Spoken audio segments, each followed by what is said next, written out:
السلام عليكم طلاب وطالبات الصف الثالث، أرحب بكم ببداية السنة الدراسية الجديدة، وأتمنى لكم سنة سعيدة مليئة بالنجاح والتفوق. معكم دكتورة إكرام خزعل الحسو، وراح ناخذ إن شاء الله اليوم مختبر الطفيليات الأول اللي هو بعنوان ستول سمير. Objectives of this lab is to describe the importance of general stool examination in the diagnosis of parasitic infections. Reveal how to collect a stool sample. Demonstrate the macroscopic and microscopic examination of a stool. Show the differences between wet mount and permanent stained smears. And lastly, to state how to distinguish between parasites and remnants of undigested food particles. General stool examination, it is the most common procedure performed in the parasitology labs and named ova and parasites or ant-P examination. X larvae, proglottids, and adult worms may be found. The typical stool collection protocol consists of 3 specimens, 1 specimen collected every other day, or a total of 3 collected in 10 days. Stool specimen collection criteria. Stool specimen should be collected in a clean, watertight container with a tight-fitting lid. Urine and water should not be allowed to contaminate the stool specimen because it destroys some parasites. Toilet paper in the stool specimen may mask parasites or make examination of the sample difficult. This is a type of stool container, as we said. It must be clean, dry, with a tight-fitting lid. Ideally, the specimen should be brought to the lab as soon as it is passed to avoid deterioration of protozoa and alteration of morphology of the elements. Because trophozoites are usually found in liquid stool, it is recommended that liquid specimens be examined within 30 minutes of passage. The acceptable amount of stool required for parasite study is 2 to 5 grams, often referred to as the size of a walnut. The specimen container should be labeled with the patient name, physician name, date, and time of sample collection, as we see in this picture, which is a stool container containing a label.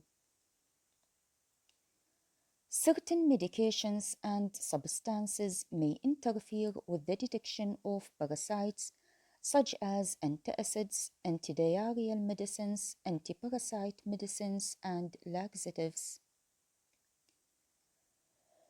General stool examination consists of 2 parts.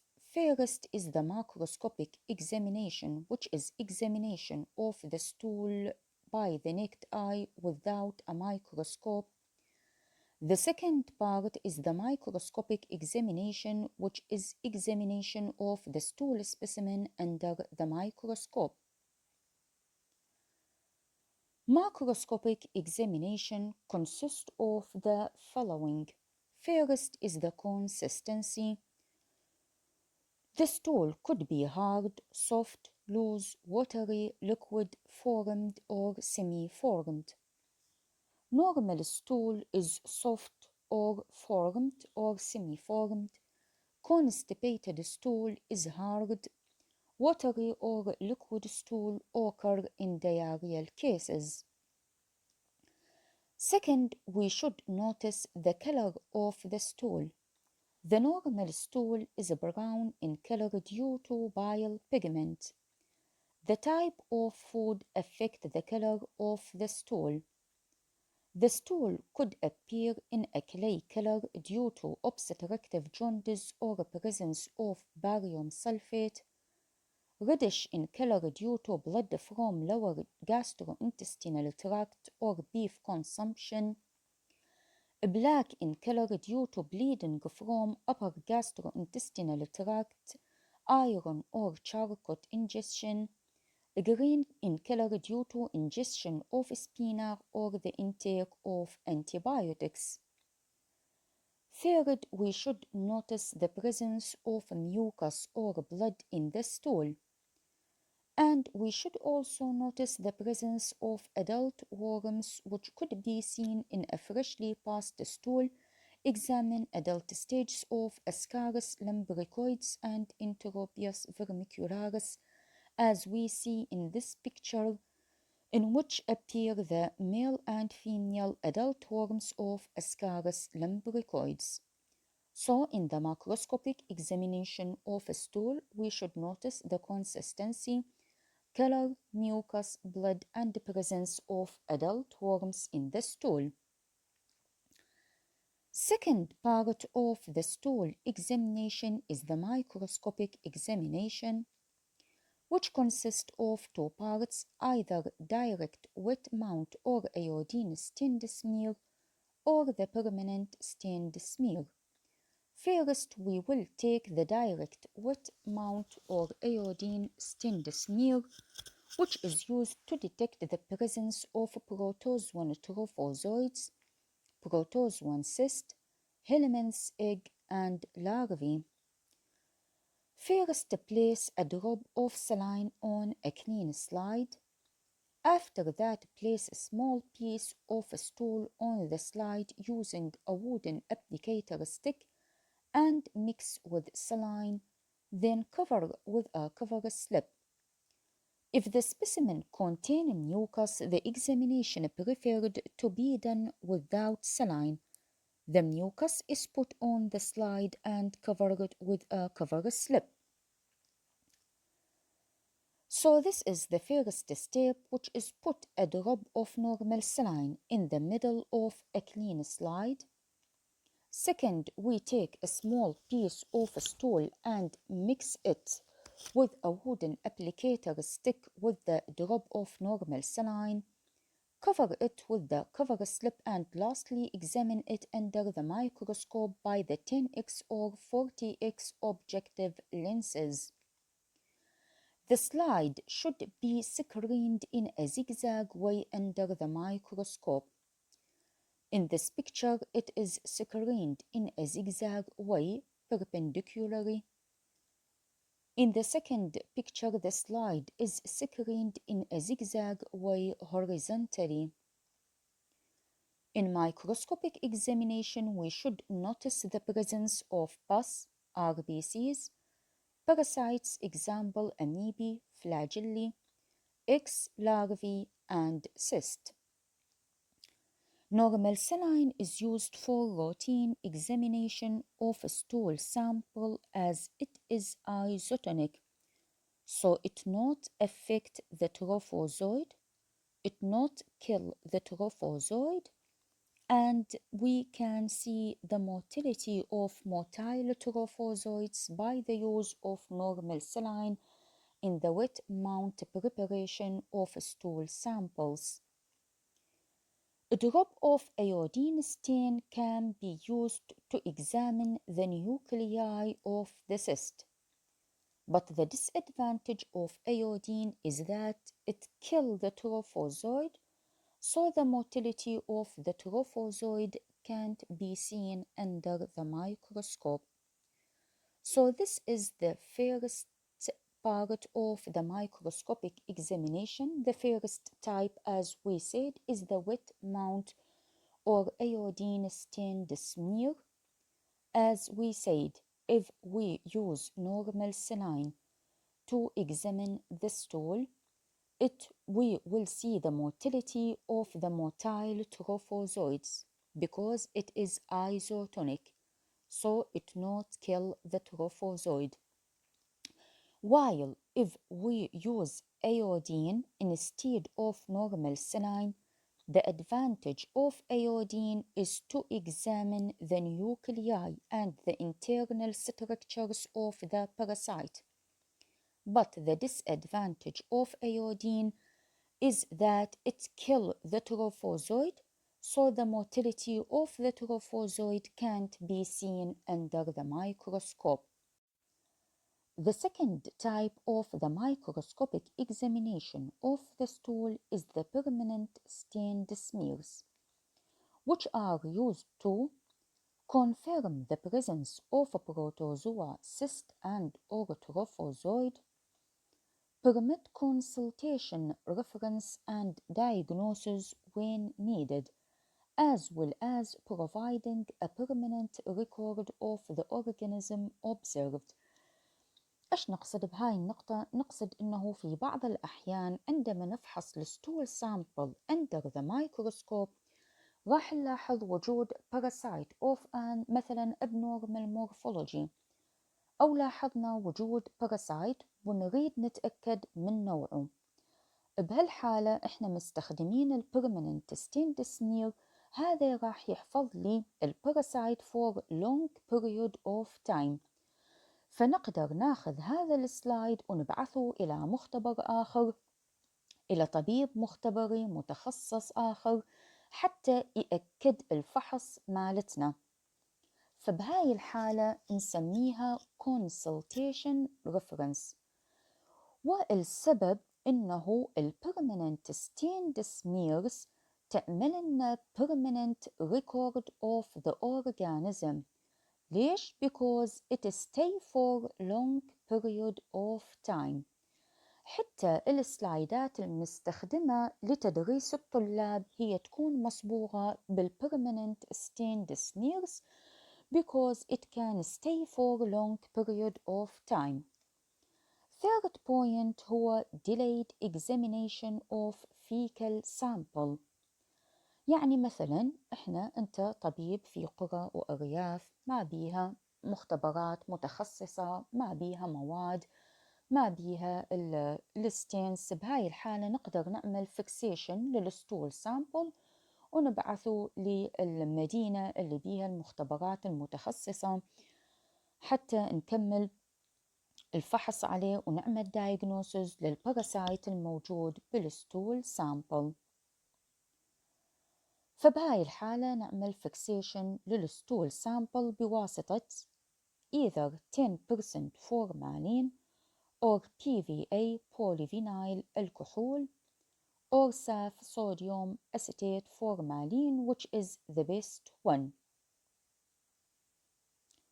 What is the type of the permanent stains? الموست common هما الترايكروم and iron hematoxylin. أكو عندنا أيضا specialized stains which are available for specific groups of parasites. These are the modified acid-fast stain والmodified trichrome stain. Examination of the permanent stained slides by the oil immersion lens 100x of at least 300 fields.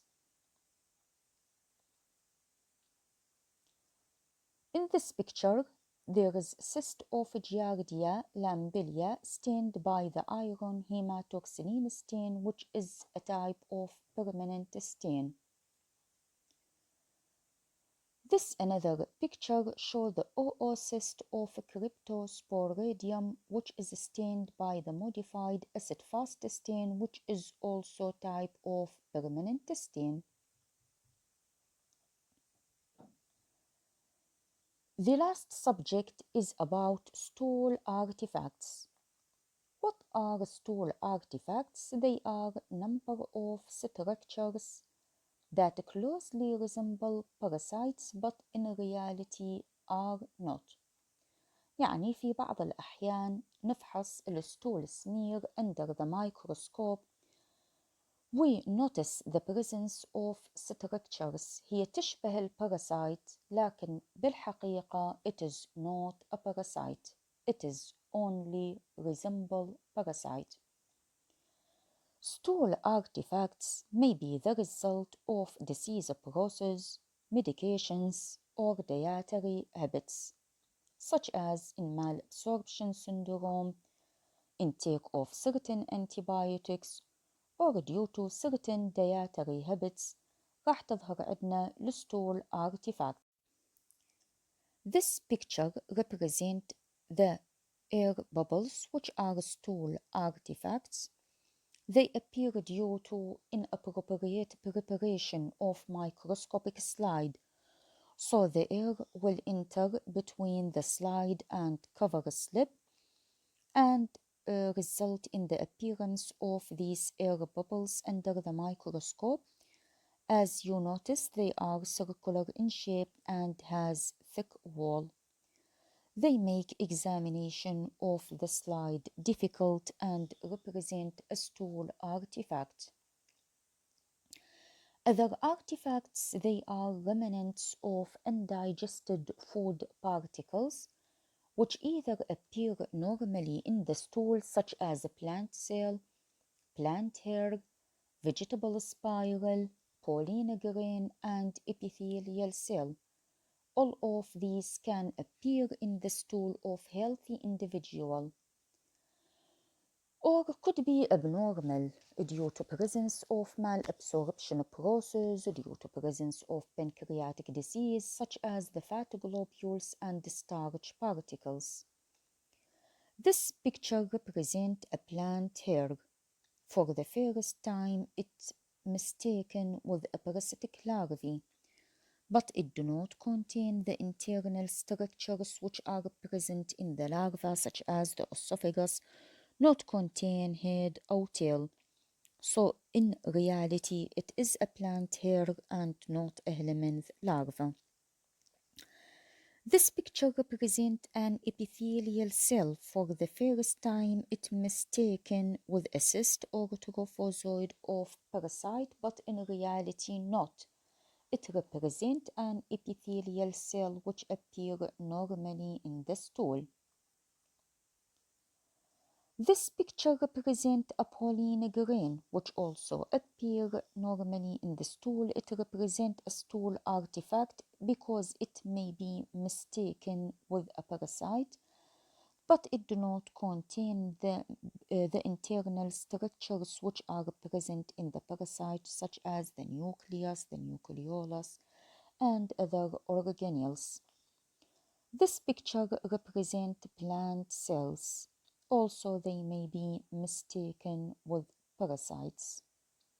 They have no internal structures inside them. Vegetable spirals, they are ladder-like appearance, يعني تشبه السلم. Also, they resemble helminth larvae, but in reality are not. They do not contain esophagus, head, tail, other internal structures of larvae, so they may be mistaken with the larva and represent a type of stool artifacts. This picture represents starch particles. They are circular in shape, have soft edge, not have internal structures. They reflect light. In this picture, they are present in large number. This picture represents fat globules. They are circular in shape, yellow in color. They are clustered and they may be mistaken with parasite, but in reality are not. As we said that starch particles and fat globules appear abnormally in the stool due to malabsorption process. The last stool artifacts and the most clinically important is the charcoal-laden crystals. They are diamond-shaped crystals, يعني تشبه الألماسة. Why they are the most clinically significant? Because their presence indicate the presence of parasitic infection. Why? Because they represent eosinophil breakdown products. They develop from eosinophil breakdown products. Eosinophil develop due to an immune response to the presence of parasitic infection in the body. So the appearance of charcoal-laden crystals in the stool of an individual is very important clinically. Why? Because it develops from eosinophil breakdown products, and as I mentioned that the eosinophils represent an immune response against parasitic infection. So the presence of charcoal-laden crystals mean the presence of parasite in the body. So these are the most clinically significant and they are named the charcoal-laden crystals. As we see in these two pictures, they have a diamond shape، يعني هي تشبه الألماسة، بلورات تشبه الألماسة، ومثل ما قلنا their presence indicate the presence of. This is all about our first parasitology lab today. Thank you so much.